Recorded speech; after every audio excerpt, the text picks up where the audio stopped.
مونږ تاسو چې اودس نو دا اودس په شروع کې کوم عمل سنت دی بسم الله.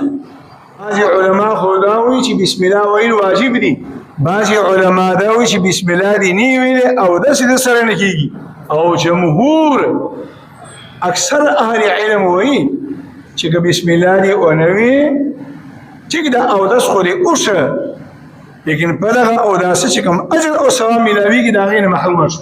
او بیا دا نه ضروري چې ټول بسم الله الرحمن الرحیم وایا چې دومره دی وي دا اودس د شروع کولو په وخت کې بسم الله سنت عمل اداش. نبی علیه الصلاة والسلام فرمای لا وضوء لمن لم يذكر اسم الله عليه.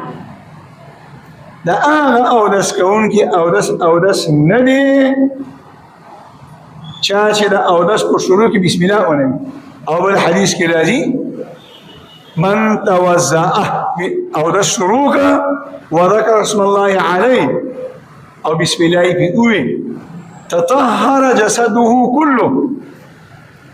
نو پداسي اودس سره با دا اودس کوونکی ټول جسم او بدن دا هر قسمه ګندګونه پاک. ومن توضأ ولم يذكر اسم الله عليه لم يتطهر إلا أعضاء الوضوء إلا مواضع الوضوء.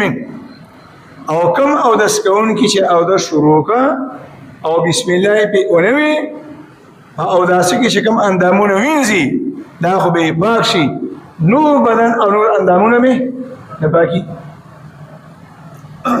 نو دا اودس په شروع کې بسم الله سنت ده. او چې کله دې اودس خلاص نبی درې سلور دعاګانې په احادیثو کې راغلي دي.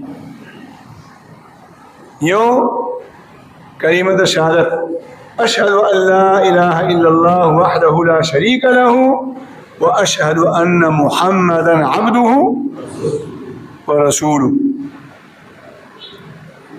بل دعاء سبحانك اللهم وبحمدك لا اله الا انت وحدك لا شريك لك استغفرك واتوب اليك. او بل دعاء غلينا اللهم اغفر لي ذنبي ووسع لي في داري وبارك لي في رزقي. او بل دعاء غلينا اللهم اجعلني من التوابين واجعلني من المتطهرين. نو علماء کرام وایي چې اودس دی وکړه دا اودس خو نیکي ده، دا خو ګناه نه ده، دا خو یو عظیم عبادت دی او د مونځ دپاره کنجي ده.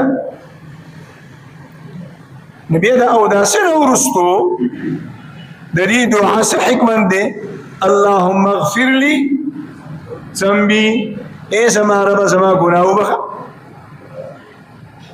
نو حکمت پکې دا دی چې په اودس سره نه هغه ظاهري به اودس لاره ختمه شوه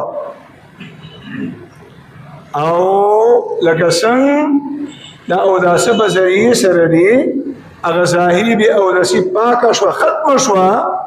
نو اوس د حقیقي پاکوالي فکر مو وکړه او حقیقي پاکوالی هغه د ګناهونو نه پاکوالی دي او د ګناهونو د پاکوالی طریقه یو توبه ده او بل الله ته استغفار دي.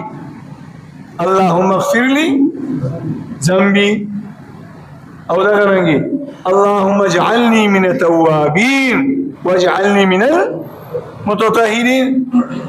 د دې دعا نه حکمت